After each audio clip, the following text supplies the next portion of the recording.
Hello, I'm Natalia, and today is all about scheduling. One of our number one goals at Intersect is to eliminate the need for repetitive manual tasks. So the ability to run a data app on a set schedule can entirely automate your data analytics process. Picture this. You walk into the office with your morning coffee in hand. You flip on your computer, and lo and behold, a finished sales report for the previous day's sales sits neatly cleaned, processed, and visualized in your email inbox. No more tedious data cleaning and waiting around for timely requests to the engineering department. All this is possible by scheduling your data app.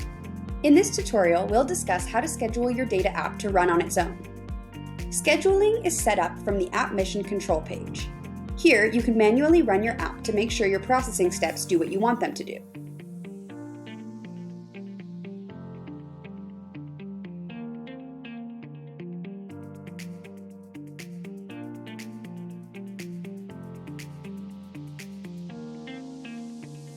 Once your data app is complete, use this button to schedule your steps to run automatically. First, specify the increment of time in units of hours, days, weekdays, or months. Then, schedule a start date and time. This start date feature allows you to customize your scheduling even more by establishing a delayed start or scheduling things well in advance. To start the schedule immediately, select Now and it will auto-populate with the current date and time.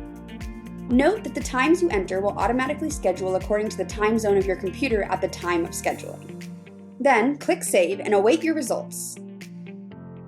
When you return to your App Mission Control later, you will see each schedule run in the Run History bank.